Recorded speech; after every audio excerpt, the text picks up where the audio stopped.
dimanche mambo yake. Et vous connaissez ces gens qui le retirent, ce sont les Indiens, les Chinois. Mais pour eux, Adonai, Dieu Tout-Puissant, c'est une bêtise. Ils sabotent. Ils sont en train de saboter notre Dieu. Le gens éclairés viennent le voir. Nous ne voulons plus continuer comme ça. Il y a ceux qui préfèrent même démissionner. Ça ne va pas. Moi je vais travailler pour le Seigneur. J'ai reçu l'Esprit de Dieu pour travailler. Donne-moi que je ne chante plus. Et toi? Tu te réjouis de rester à la maison, d'aller au rendez-vous, toi-même de ton gré, tout simplement parce que tu ne veux pas. En toi là-bas, ça ne brûle plus. Il y a le froid, il y a le silence calme, ça ne bouillonne plus. Je prie que le Seigneur puisse t'aider. À partir de maintenant, quand tu as écouté ce petit message, change ta façon de te comporter. Une grande église n'est pas le bâtiment. Une grande église, c'est une église qui a de chrétiens matures. Pas de chrétiens 3000, 5000 même 3, 5 personnes, 10 personnes comme toute l'église, mais qui sont matures. Un homme, une femme mature, on l'enseigne, on lui dit ne fais pas ça, fais ça. Il se conforme à ce qu'on lui enseigne. Mais quand on revient sur le même message, reformulons le thème. Mais les contenus, Dieu nous parle la même chose. Mais on ne réagit pas. Nous répondons comme Israël. Il dit non. Sans effet, sans espoir, ne t'attends pas que nous on va revenir. Nous allons continuer à nous diriger selon nos idées. On va marcher, on va agir selon le penchant de nos mauvais. Penche ta tête. Penche ta tête. Yes. Il pouvait dire je suis vieille, je ne peux plus de force. Mais il s'est jeté, il s'est donné entièrement dans l'église. Il était là-bas. Il était là-bas, il faisait tout là-bas. Amen. La maison de Dieu, c'est les lieux où chacun doit chercher à faire du plaisir à l'autre. Pour faire grandir la foi des autres. On ne vient pas d'abord pour bénéficier le plaisir des autres. Si tu viens dans la maison de Dieu, fais tout ce qu'il faut. Ce qui est nécessaire pour faire le plaisir, donner plaisir à ton prochain, afin de faire grandir sa foi. Amen. Avant de chercher les bonheurs chez les autres, commence par donner un bonheur aux autres. Avant de vouloir être respecté, commence par respecter les autres. Et Dieu te bénira. Alléluia. Alléluia. Amen, amen. Et ça, vous le trouvez en Romains 15, verset 2 à 3. Ecclésiaste 4:17. Le prédicateur dit ceci. Que quand on descend dans la maison de Dieu, dans la maison de Dieu, il faut seulement y descendre. Il faut seulement y descendre pour écouter la parole de Dieu. Seulement. On ne peut pas y descendre pour offrir des sacrifices, des insensés. ya bantu babomba. Écoutez-moi très bien. Unisikilizeni vizuri. Ecclésiaste qui est le sage. Wa Ecclesia ule wa Il dit que anasema quand vous descendez dans la maison de Dieu, wakati mnashuka mkanisa ya Mungu, nous y venons pour écouter la parole de Dieu. tunakuja mnataka kusikiliza sauti ya Mungu. On ne vient pas pour donner des sacrifices des insensés. Hatukuja kupeleka masadaka ya watu wenye kuchanganyikiwa. Des hommes qui n'ont pas de sens normal. Bana na kuelewa kuzuri. On ne vient pas pour critiquer les autres. Hatukuja njoo on ne vient pas pour créer des amis. Hatukuja njoo kusema sema on ne vient pas pour se battre. Hatukuja njoo mabukovia. On ne vient pas pour se comparer. Hatukuja njoo kujilinganisha. On ne vient pas pour s'unir contre les autres. Hatukuja njoo kujilinganisha na watu wengine. Quand tu viens ici, wakati unakuja hapa, ne viens pas chercher des problèmes. Usikuje kutafuta mambo hapa. Viens seulement pour écouter Dieu. Kuja tu njoo kusikia Mungu. Et ça suffira.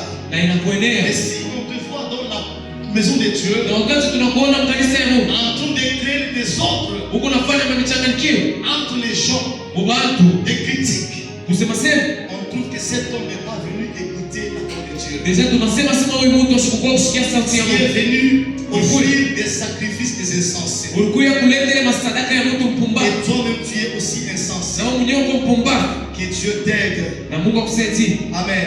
Amina. La maison de Dieu, nyumba ya Mungu, c'est une maison de prière. Ni nyumba ya maombi. Luc 19:45. C'est une maison de prière. Ni nyumba ya maombi. Et non une maison, une caverne de voleurs. Haina nafasi ya mamuizi. Ce n'est pas une caverne des adultères. Haina nafasi ya basharati. Ce n'est pas une caverne des sorciers. Haina nafasi ya bachawi. Ce n'est pas une caverne de partis politiques. Haina nafasi ya vitu vya makazi vya nchi. Ce n'est pas une caverne de tribus. Haina nafasi ya makabila. De races. Ya mifano ya. Ce n'est pas une caverne de famille biologique. Haina nafasi ya majamaa. C'est une maison de prière. Ni nafasi ya maombi. La maison de Dieu, c'est un lieu de refuge. Nafasi ya kukimbilia. Au temps difficile. Nafasi ya kukimbilia mnamnea wakati vitu vinakuwa.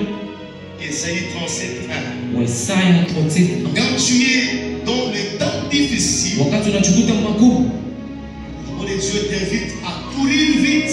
Mungu anakuhitaji ukimbie sana. Viens te réfugier kuya la maison de Dieu. Kuya utupeleke nyumba ya Mungu. Là tu seras protégé. Balota.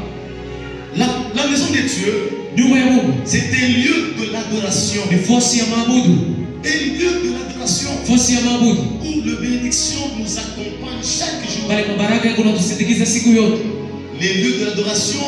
Fasi ya maabudu. Où le bénédiction nous accompagne chaque jour. Pale mabaraka yako yanatusindikiza siku yote.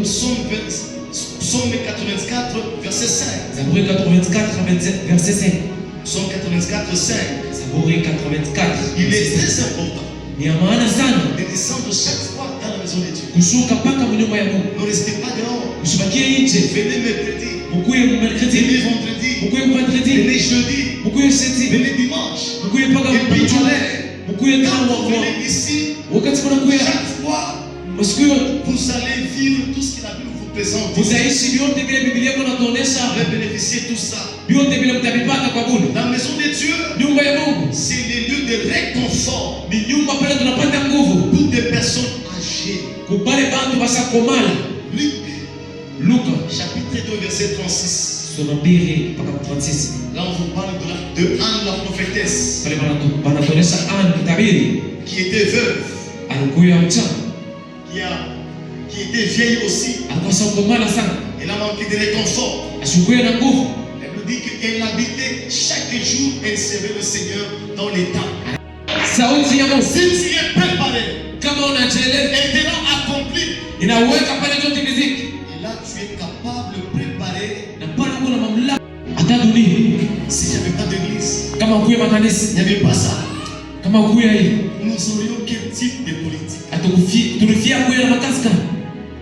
Quel type de président? Tulifia kuya na bakubwa bakana. C'est la parole qui redresse. Mpaka sauti ya Mungu inaweka pa watu. Acclame le nom de Dieu. Nika mikono tu sifa. Acclame mikono tu sifa. Si tu as entendu, acclame le nom de Dieu. Pika mikono tu sifa. Acclame le Seigneur. Nitakufanya usikie. Il veut dire, anapenda kusema, tant que tu n'es pas descendu, wakati hauyaingia ndani, tant que tu ne descends pas dans la wakati hauyaingia ndani mnyumba mfinyaji, je ne te parlerai pas. mimi sitakuzungumzia. Pour que je te parle, juu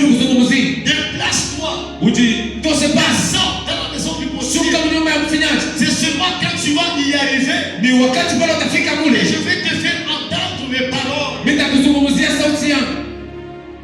C'est clair ou n'est pas clair? Ce n'est pas clair? Ni wazi wala ina wazi? Est-ce que c'est clair? Est-ce que ni wazi? Alléluia. Amina. Dieu veut que nous descendions. Mungu anatupendelea tushuke mkanisa yake. Dieu veut que tu descendes chaque fois dans sa maison. Mungu anakupendelea ushuke mkanisa yake. Dieu veut te voir chaque fois dans sa maison. Mungu anapendelea kukuona mpaka mkanisa yake. Premièrement, c'est pour te faire entendre. Kia kwanza ni kia usikie sauti yake. Nous entendons Dieu par plusieurs manières. Mungu nasikia Mungu kwa namna ya kuachana. Dans la prière, Maombi, l'exhortation, mukusikia, la musique, hata mumwimbo, le cantique, mumwimbo, les paroles. mukusema. Dieu nous parle dans sa maison. Mungu anasema mkanisa yake. Tantôt d'une manière, tantôt d'une Kama autre. anasema kwa namna ya kuachana. Dieu nous fait entendre sa parole. Mungu anatuzungumzia na sauti yake. Et les effets de la parole de Dieu. Na matokeo ya sauti ya Mungu. Lorsque nous écoutons sa parole, Wakati tunasikia sauti ya il y Mungu, a des effets qui tombent sur nous. kuko matokeo yanaanguka juu yetu. Dans Timothée Timotheo wa pili 16-17. 16. Dans Timothée 3, 16-17, pardon. Dans Timothée chapitre 3, verset Timotheo wa 16. pili 3:16. Et ça, ce sont les effets de la parole de Na Dieu. ile ni matokeo ya sauti ya Mungu. Ou les conséquences positives. Ile matokeo mazuri ya sauti ya Mungu. Quand vous écoutez la parole de Dieu, Wakati unaelewa sauti ya Mungu, qu'est-ce que vous devenez? nini unakuwa? Qu'est-ce que la parole de Dieu apporte? Nini sauti ya Mungu inatuletea? Qu'est-ce qu'elle fait? Elle agit quoi? Inafanya nini ndani yetu? Écoutez, Sikilizeni. toute écriture est inspirée de Dieu. Miandiko yote inatoka kwa Mungu. Elle est utile pour enseigner. Iko ya maana juu ya kufundisha kwa kwanza. La parole de Dieu, elle est inspirée. Sauti ya Mungu inatokea kwa Mungu. Elle est équipée. Inatokea kwa Mungu. Pas par un prophète. Hapana kwa Pas unabii, par un pasteur. hapana kwa mapastori, Pas par un bishop. hapana kwa Mais mabishop. elle est inspirée de Dieu. Bali inatokea kwa Mungu yeye mwenyewe. L'auteur lui-même l'a inspirée. Yeye anaandika yeye moyo. Il a équipé de sa puissance Anaibeba na madaraka et yake son autorité. na mamlaka yake. Elle est complète à elle-même. Ni ikura ya kuenea Et mwenye moyo. quand nous l'écoutons, Na wakati tunasikia, elle nous enseigne. iko nafundisha. Quand on dit l'enseignement, Wakati wanasema mafundisho, elle nous aide à grandir dans la foi, iko natusaidia tukomane mu imani. à quitter le tas d'immaturité Kutoka mu utoto et grandir. na kupanda kukomana. Deuxièmement, Na kia pili, la parole de Dieu, elle sauti nous ya Mungu convainc. Elle nous convainc. yuko natusemezea. Elle nous dit, ne fais pas ça. Asema usifanye, Ne fais pas ça. usifanye, Fais ça. fanya hivi, C'est un seul. fanya hivi. C'est Dieu là pour nous guider. Ile nakuya saa tatu mbele. La parole de Dieu, Sauti ya Mungu elle nous redresse. yuko naturudisha Ça mbalabala. veut dire, Ni kusema quand on était penché, wakati tulikuwa pembeni, on a dévié. tunatoka mbalabala. La parole de Dieu, Sauti ya Mungu quand on l'entend, wakati tunaelewa, elle nous redonne une forme droite. inatupatia namna ya kunyoroka. Comme un poteau qui est déjà penché. Sa msingi moyo inapenga. Quand tu entends la parole de Dieu, Wakati unasikia sauti ya Mungu, tu entends une fois, uko unasikia sauti, tu fais ça. uko unafanya hivi. Demain, quand tu fais ça, Kesho tena unafanya, quand tu fais ça, unafanya tena hivi. et plus tu l'entends, Na wakati unasikia basi tu deviens droit. na unavutiwa kunyoroka, Tu deviens droit. unavutiwa kunyoroka. La parole de Dieu, Sauti ya Mungu elle est inspirée inatokea pour nous éduquer. juu ya kutusaidia kutupatia masauti, Marcher dans la justice. kutuweka muwaki Pourquoi? juu ya nini? La parole de Dieu. Sauti ya Mungu Enseigner, kutufundisha, convaincre, kutuelewesha, redresser, kuturudisha mbarabara, éduquer dans la justice. kutupatia mashauri ya kuweka muwaki.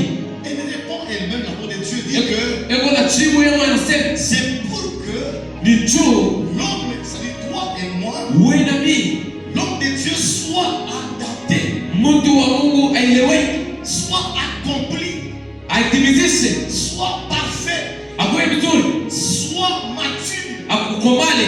Ça veut dire que sans la parole de Dieu, Kwa sipo sauti ya Mungu nous ne serons jamais accomplis, matures. hatutakuyaka bakubwa C'est sana. grâce à la parole de Dieu que nous sommes des gens acceptables. Ni kutokea tu sauti ya Mungu Même wanatuitikia. dans la société, Hata bantu wamei s'il n'y avait pas la parole de Dieu, kama kukosa sauti ya Mungu, le monde se tuerait chaque matin. bantu wanatia Mungu wao. Rudia. Et ton cœur mauvais. Reviens de là où tu es. Tu n'es plus un vase de Dieu.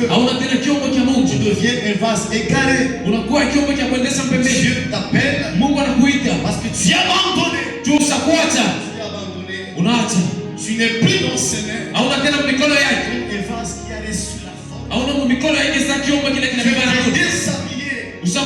Tu as pris une autre forme. Je ne sais pas, une forme qui vient de famille, qui vient des hommes et de femmes. Tu deviens un vase, un instrument rebelle. Un instrument méchant. Et Dieu n'a plus envie de toi. Amen. Dieu invite quelqu'un, une personne. Et c'est tout dans ces cas. Dans cette réalité, Dieu veut nous façonner. Ce message, il me concerne moi. Dieu veut nous façonner.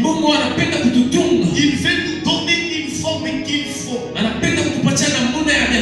Alléluia. Dans cet exercice de façonnage, il y a 4 réalités, 4 vérités qu'il faut savoir nécessairement. Dans cet exercice de façonnage, il y a 4 vérités que nous avons découvertes dans le texte qu'il faut retenir absolument en tant qu'enfant de Dieu. Aujourd'hui, nous présentons une vérité. Nous allons aborder la deuxième vérité, mais on va continuer la suite prochainement. La première vérité, on va savoir dans ces textes, dans l'histoire du potier avec le vase, c'est que pour entendre la voix de Dieu, il faut descendre dans la maison de Dieu.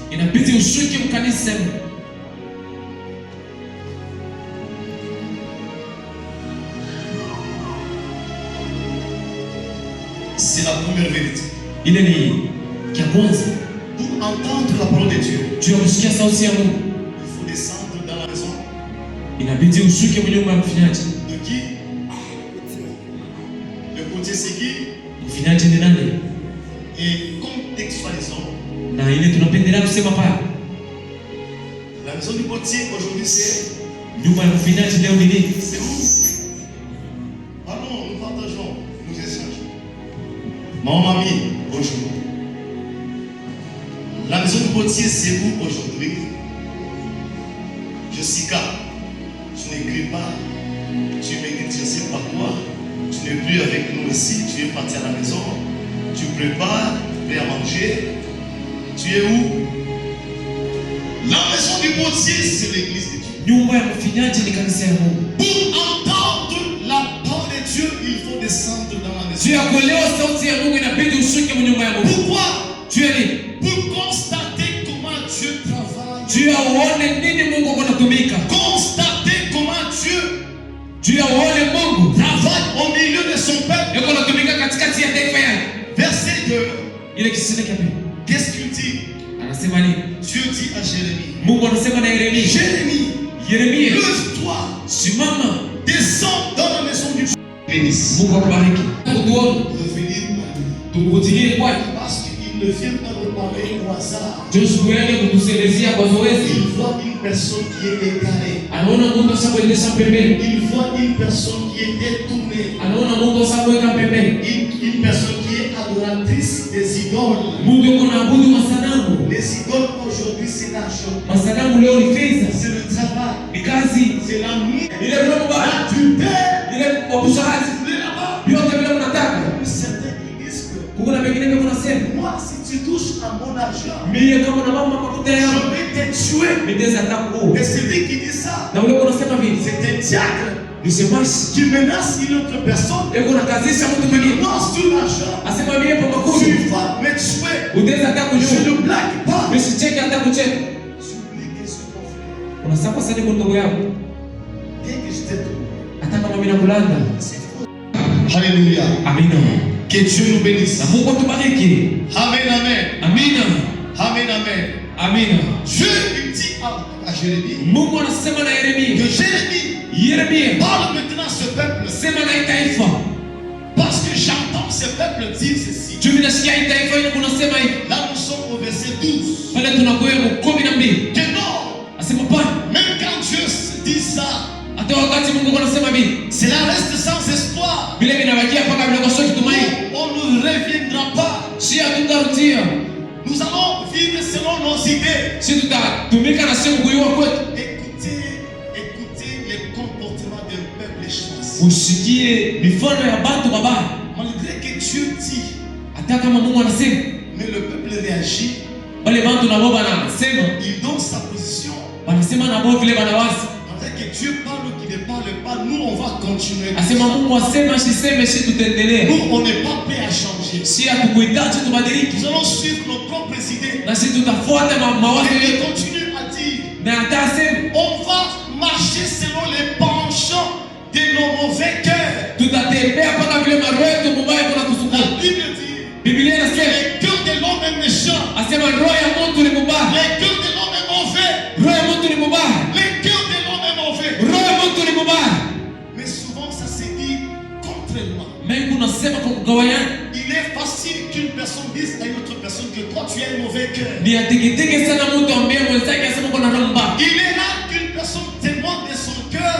Mais mtu anaweza kujisemezea vizuri tu sais là que moi j'ai mauvais cœur. Asema sitaweza kusema mimi kuna roho mbaya. C'est le cas d'Israël ici. Israël hapa. Il dit Jésus nous girons par nous-mêmes. Asema Yesu tunalapa kwa sisi wenyewe. Tutafanya na sisi selon les penchants de nos mauvais cœurs. Kufuatana na roho yetu mbaya vile natutuma. Que Dieu t'enlève les mauvais cœurs. Mungu akutoshe ile roho mbaya. Que Dieu t'enlève les cœurs de pierre et de que Dieu te donne les cœurs de chair. Les cœurs de chair qui entend, qui écoute, qui est sensible. On va enseigner comment. On va enseigner jusqu'à quand. Que ce peuple soit sensible et qu'il accepte de revenir à Dieu.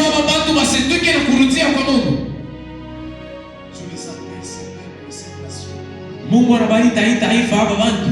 Dieu n'est plus fier de son peuple. Mungu sina tena fieri na taifa hili. C'est des sentiments du dégoût. Ilikuwa ile vitamu ile inamtoka.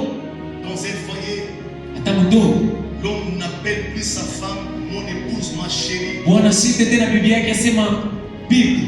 Quand on les confronte, ils sont à deux, la troisième personne vient pour essayer de réunir. Wakati mtu watatu atakuwa ndani ya bomba wewe njoo barudisha. Vous entendez l'homme dire à cet homme-là. Unasikia Bwana anasema na yule mtu. Que cette femme ici. Huyo bibi huyu. Avant il était chez. Kumbele alikuwa bibi. Cette femme ici. Huyo bibi huyu. M'a terminé les idées. Ananisha akili. Et la femme qui dit. Na bibi naye anasema. Mais cet homme ici. Na huyu bwana huyu mnono. Je regrette la femme épousée. Mimi nahuzunika mbele na kila ndio wewe. C'est une expression du dégoût. Ile ni mtamu wasema kuna mwisho. Là il y a un danger. Pale panakuya mbaya. Le potier. Il est mfinati. Bien-aimé. Le potier. Mfinati. C'est Dieu. Ni Mungu. Et l'argile. Na ile mlongo. C'est Israël. Ni watoto wa Israeli. Aujourd'hui. Leo. L'argile. Ile mlongo. C'est toi et moi. Ni wewe na mimi. L'argile. Mlongo. C'est l'église. Ni kanisa. En général. Kwa wote. Mais en particulier. Mais kwa upekee. L'argile ou le vase. C'est toi. Que vous n'avez pas conscience de revenir à lui vite. Hamna tena na dhamiri ya kumrudilia mbili. Il va vous fouetter. Atakupiga.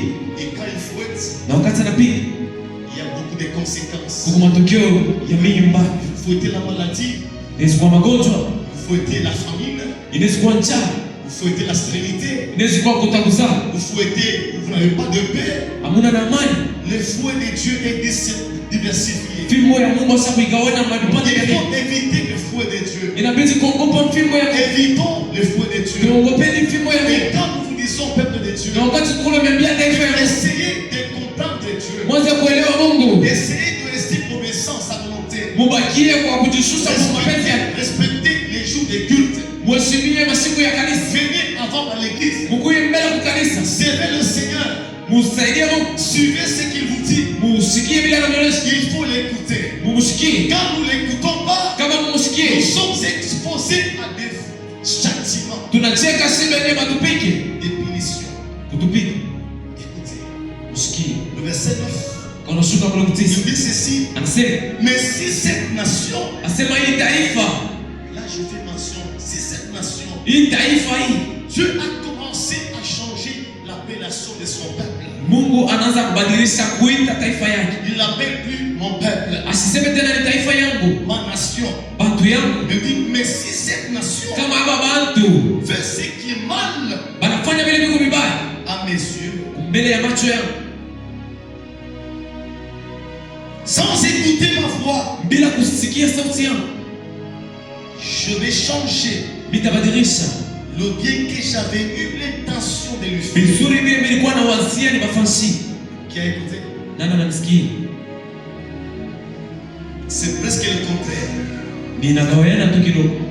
Le retour donne deux possibilités. Kukuya kuna kuyaka manamna mbili. Si le peuple kama taifa revient, il change. Kama wanarudia na kubadilika. Il revient en moi. Kama ananirudia. Je vais changer. Nitabadilisha le mal que j'avais médité contre lui. Bibaya vile niliwazia juu yake. Ça veut dire à la place de malédiction, je vais le bénir. Bakuweka laana mimi nababariki. S'il revenait, je ne le punirai plus. Kama wanakuya sitabakazisha na bibaya. Je vais changer la malédiction en bénédiction. Nitabadilisha laana mubaraka. Mais si il ne m'écoute pas, mais kama banisikie paka, je vais changer aussi. Nitabadilisha tena tout le bien que j'avais médité pour lui faire. Vizuri vyote niliwaza juu ya kumfanyia. Ça veut dire, je vais changer toutes les bénédictions que j'avais. Nitabadilisha mabaraka yote nilitayarisha juu kumpatia.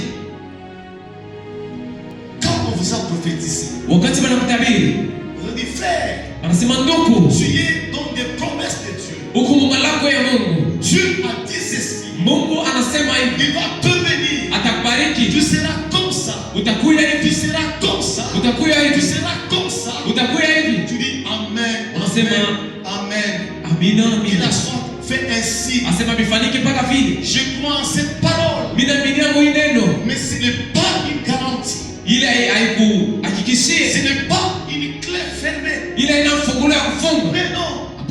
Ces bénédictions-là de promesses, ile baraka ile ya malako, Dieu peut les changer. Mungu anaweza kuibadilisha. Il peut les modifier. Anaweza kuibadilisha. Si tu n'arrives pas à marcher selon kama uikale mbele ya mapenzi yake.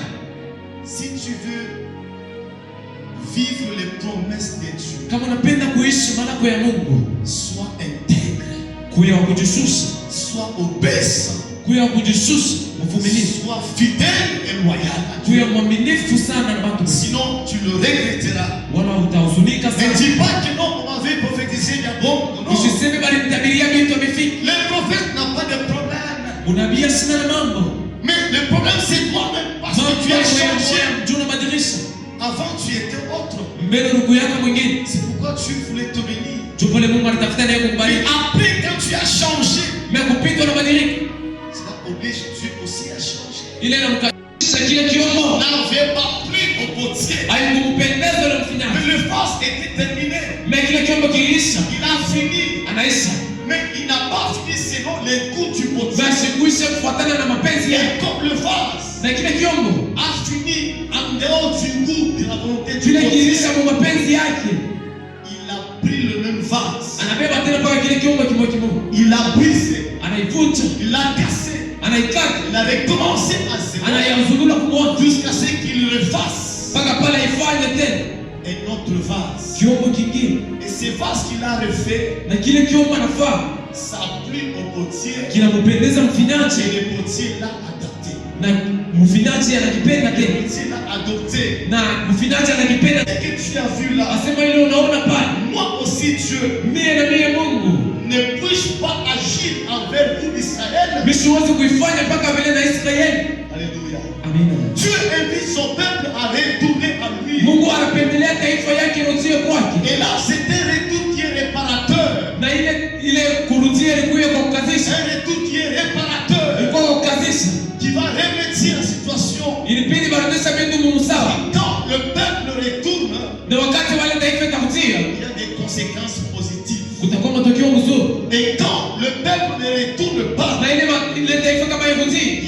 des conséquences négatives. Utakuwa tena matokeo mbaya. Au verset 8, Mwile sura yake ya 8. écoutez ce que Dieu dit. Sikilizeni ile Mungu anasema. Que Jérémie, Yeremia, si ce peuple kama hii taifa revient de sa méchanceté, inarudia mambo mabaya, écoutez très bien. msikilizeni mzuri. Si ce peuple Hii taifa revient de sa rébellion, inarudia mambo tomboki bwa, je regrette. mitahuzunika. Ça veut dire je me répands, mitaitubu, je vais changer. mitabadilika. Le mal que j'avais médité de le faire, Vibaya vyote viliwasia njoo kufasi. ça veut dire que Dieu Mungu avait pris une mesure pour punir le peuple. alibeba vitu juu ya kubakazisha ile Parce que taifa. le peuple est devenu rebelle. Juu taifa walikuwa watongozi. Dieu n'est pas resté même passé, non. Mungu asikukunja mikono hapana. Il a pris une mesure pour le punir. Alibeba vitu juu ya kubakazisha. Maintenant, il les appelle à retourner à lui. Ni wakati anabaita marudio kwa. Il dit à Jérémie, Anasema na Yeremia, premièrement, asema cha kwanza, si ce peuple-là, kama mabantu hapa ils entendent ma voix, banasikia sauti yangu, ils m'écoutent au moins, banasikia, ils revenaient, banarudia, ils rentrent à moi, banarudia kwangu, ils rejettent les idoles banaacha masanamu et qui s'appuient sur moi, na banacheka juu ya commencent à m'adorer. banaanza kuniabudu. Je vais changer Mitabadilisha le mal que j'avais médité vibaya vyote viliwasa kufaa de lui faire. juu ya kukufaa. Qu'est-ce qu'on peut dire? Nini tutasema? Bien-aimé, Mpenzi, chaque fois quand nous allons à l'encontre, wakati yote tuko natoka kwa mapenzi ya Mungu, quand nous abandonnons le Seigneur, kama tunaacha Bwana, quand nous tombons dans le péché wakati tunaokoka mzama, et qu'on n'a pas conscience de revenir tout de suite, hatuna tena na dhamiri ya kurudia mbio, et quand nous marchons pas selon l'obéissance, na wakati hatutembei tena kumtii Mungu, il y a un châtiment, kupikwa kumwoyo kuna kuchungu, il y a des mesures que Dieu prend contre nous. kupikwa kumwoyo Mungu kuna beba njia. Dieu peut frapper l'église, Mungu anaweza kupiga kanisa, Dieu peut frapper une chorale, Mungu anaweza kupiga kwaya, Dieu peut frapper un département, Mungu anaweza kupiga madepartement, Dieu peut frapper un peuple, Mungu anaweza kupiga taifa, Dieu peut frapper une maison, Mungu anaweza kupiga nyumba, Dieu peut frapper un couple. Mungu anaweza kupiga Parce jioso. que ce couple-là, Juu ile jiosi il a abandonné Dieu. wanaacha mapenzi ya Mungu. C'est Dieu qui paye doublement. Ni Mungu ndio analipaka kwa mara mbili. Quand vous allez dans la méchanceté, Wakati unaenda kutongoza taifa yake barutini, c'est une exhortation. ni kufundisha tena, kuthubutisha, Exhortation que Dieu lance à son peuple. kuthubutisha tena taifa yake. Est-ce que vous pouvez Asikia mnawezi tena revenir à moi kurudia kwangu, pour que je puisse agir de nouveau sur vous? juu nitende tena vya sasa njoo. C'était l'appel criant Ni wito ile banaita. que Dieu donne fait face à un peuple rebelle. Ile Mungu anaonesha batoto batongoza. Un peuple rebelle. Ile taifa mtongoza. Un peuple méchant. Ile taifa ya mkali Un sana. peuple qui s'est rendu apostat. Ile taifa ilenda pembeni. Un peuple qui est devenu idolâtre. Ile taifa ilikuwa na kuchanganyikiwa. Parce qu'ils ont abandonné Dieu. Juu banaacha Mungu. Ils sont partis se rallier aux puissances des idoles. Banacheka kwa masanamu. Ils ont changé les guides d'Adonai, Dieu Yahweh. Banaacha Mungu mumbaji. Ils ont embrassé les idoles. Banabambana na Mungu masanamu. Ils se sont ralliés avec les autres pays, les autres peuples. Banajichanga na mabantu wengine Ils wa ont taifa hili. laissé Adonai dans leur pays. Banaacha Mungu mumbaji muchi yao. Bref, ils se sont détournés de Dieu. Banatoka banaacha Mungu. Et cette façon de faire Na ile namna ya kufaa a fait mal Dieu. inamuuma Mungu. Il a commencé à regretter. Anaanza kunungulika. Dieu a commencé à menacer son peuple. Anaanza À menacer son peuple. kutafuta kupika taifa yake. Il menace par de mesures terribles qui sont dures. Yuko anatafuta kupika vitu vikubwa sana. Il prend des mesures pour punir ce peuple. Yuko anabeba vitu vikubwa ndio kukazisha watu yake. Parce que Israël Juu watoto wa Israeli n'est plus ce peuple-là haina tena wale watu qui était soumis, obéissant, walikuwa kujishusha mbele ya Mungu. qui était au pied de Dieu, Walikuwa kwa mikono ya Mungu, dirigé par lui, kuongozwa kwa Mungu, manipulé par lui, kuongoziwa na Mungu, géré par lui. kuongoziwa na Mungu tena. Alors quand le peuple est parti, Kama taifa manene, Dieu n'a plus ce peuple. Mungu asina tena na ile taifa. Dieu ne reconnaît plus ce peuple. Mungu asibatambua tena wale watu. Il appelle son prophète. Anaita nabii wake, Il lui demande anamulomba de descendre ushuki dans la maison du Munyumba ya mfinyaji. Le potier c'est qui? Mfinyaji ni nani? C'est un artiste. Ni mtu ule anafaa. Quelqu'un qui a l'art de fabriquer, de manipuler l'argile. Comment qui est naturel. Eko na talanta ya kiumbio. Il a semé comme instrument. Eko nayo sa kiomo. Des fois, il a une grande salle là où il y a un tour. Eko na nyumba moja munene mule kwa nafasi. Le tour c'est une machine qui tourne. Eko na ile kiomo ya kuzunguluka. Où il met la pâte ou l'argile autour de la machine. Les tours tournent. Na wakati anaanza kuzunguluka, il manipule avec ses doigts. Anaanza kuituka na milole vyake. Selon le vase qu'il veut fabriquer. Kufuatana na bila anapenda kutuka. Il manipule l'argile. Eko na geuza mlolo. L'effort que ses doigts donnent. Ile namuna eko na ileta ya mikono. C'est ce que l'argile va prendre comme forme. Ndio ile mlolo utabeba sana Mungu. Et quand Jérémie sont à ces dieux-là, tunatikwa ule Mungu que lui seul nous fabrique, nous façonne. Yeye moya tutonge bila napenda. C'est lui qui nous a créés. Yeye ndio alituumba. Et c'est lui qui nous a redonné la vie en Christ. Yeye ndio alitupatia tena kuishi mu Kristo. Et c'est lui qui peut nous donner la forme qu'il faut. Yeye ndio atatupatia namna ile anataka. Sans lui, nous ne pouvons rien faire. Bila yeye hatutaweza kitu. Et en dehors de lui, il n'y a pas de forme. Na nje yake hakuna namna. Si Dieu ne te donne pas une forme, kama Mungu asikupatia namna ya kuishi, qui peut te donner une forme? nani anaweza kukupatia hiyo? C'est le diable. Ni shetani Ou c'est un homme. wala ni mtu. Nous sommes de l'argile dans la maison. Tuko bulongo mu mikono ya mfinyaji. Le texte qu'on vient de lire, Hii ni somo tunatokea kusoma. c'est une histoire vraie. Ni hadithi ya kweli. Ce n'est pas un rêve. Haina ndoto. Ce n'est pas une vision que Jérémie a vue. Haina onyo ile Yeremia aliona pale. Ce n'est pas une parabole, non. Haina mfungo pale. Ce n'est pas de l'imagination, non. Haina kuwazia pale. C'est physique, c'est réel. Ni vya kuonekana kumacho ya Quand watu. tu es là-bas, Mpaka vile kupale.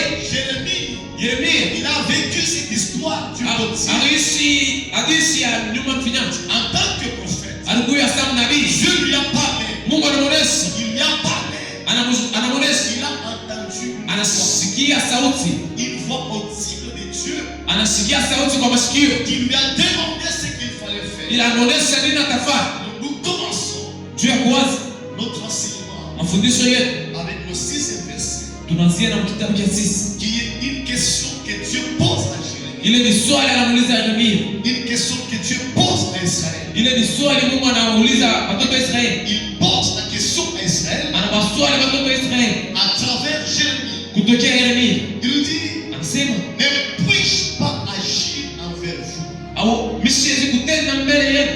Ne puis-je pas faire envers vous? Misiwezi kutenda mbele yenu. Ne puis-je pas agir envers vous? Misiwezi kutenda mbele yenu. Comme ces potiers, Mbele ya mfinyaji. maison d'Israël. Nyumba ya Waisraeli. Ne puis-je pas agir envers vous? Misiwezi kutenda mbele yenu. Comme l'argile est dans la main du potier, Sai mulongo Mungu mikono ya mfinyaji. maison d'Israël. Nyumba ya Israeli. Ne puis-je pas vous façonner Siwezi kumitunga. comme ces potiers façonnent, ils manipulent l'argile qui est entre ses mains. Sawa mfinyaji vile anageuza mulongo mu mikono yake. Dieu veut dire, Mungu anapenda ce kusema. que le potier fait là-bas, Vile mfinyaji anafanya pasi. ce que tu as vu, Vile unaona. moi Dieu, Mie Mungu. je suis capable Niko na mamlaka de faire comme ces potiers. ya kufanya mpaka vile sa mfinyaji. Alléluia. Amina.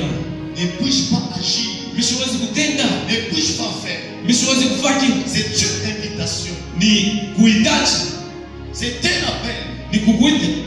Un appel de retour. Ni kuita urutii. Unapata mbili. Et celui qui a reçu un talent. Na unapata moja. Ils ont tous la même valeur devant le Seigneur. Wote beko na bei moja kumbele ya Bwana. Ce qui est important. Ile kwa ya maana. Il faut nous mettre au travail. Inabidi tujenge mkazi. Que Dieu vous bénisse. Mungu atubariki. Parce qu'il y a la récompense. Juu kuna kuya Malipo. kuna kwa malipo. Dieu va nous bénir. Mungu atatubariki. Si quelqu'un est prêt pour travailler pour le Mungu Seigneur, mtu mweko tayari njoo kutumikia Bwana. que Dieu vous bénisse. Amen. Tout ce que vous avez, Vyote vile mko navyo c'est Dieu qui nous a donné. ni Mungu ndio kutupatia. Amen. Amina. Notez le titre de ce matin. Mwanjili kishina cha asubuhi ya leo. Soit l'argile dans la main du potier. Kuya ulongo mu mikono ya mfinyaji. La semaine passée, c'était comme des bons serviteurs. Wiki iliyopita ilikuwa tukuiva watenda kazi mazuri. Aujourd'hui, nous notons Leo tunaandika soit l'argile dans la main du portier. Kuya bulongo mu mikono ya mfinyanzi. Soit l'argile dans la main du portier. Kuya bulongo mu mikono ya mfinyanzi. C'est une recommandation. Ile ni hitaji.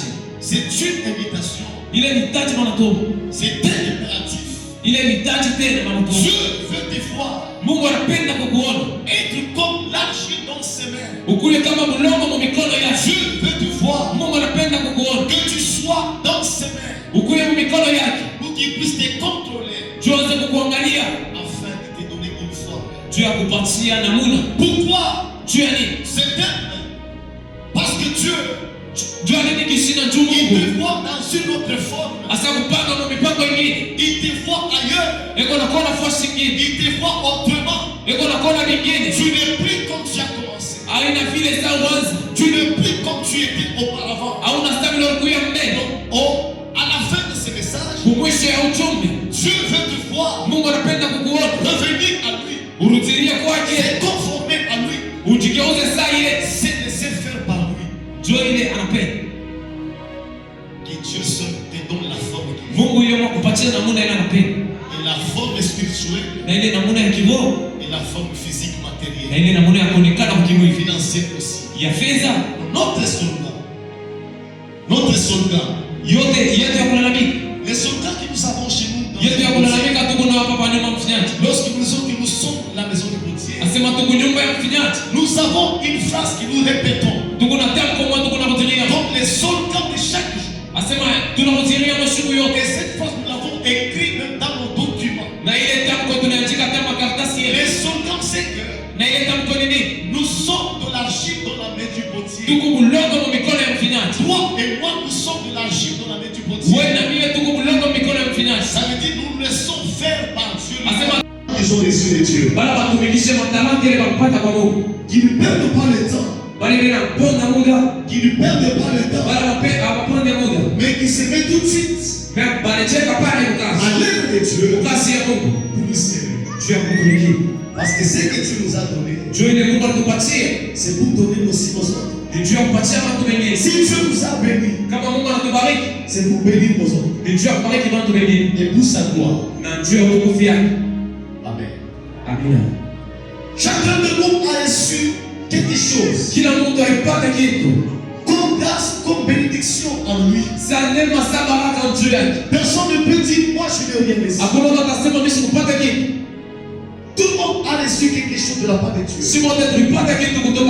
Et tout le monde doit faire quelque chose dans l'église de Dieu. Mais aux yeux de Dieu, c'est que nous savons que nous avons depuis janvier marché dans le grand thème. Le grand thème que nous pouvons aussi proclamer aujourd'hui. Si on peut le proclamer, le thème central de l'année. La prospérité.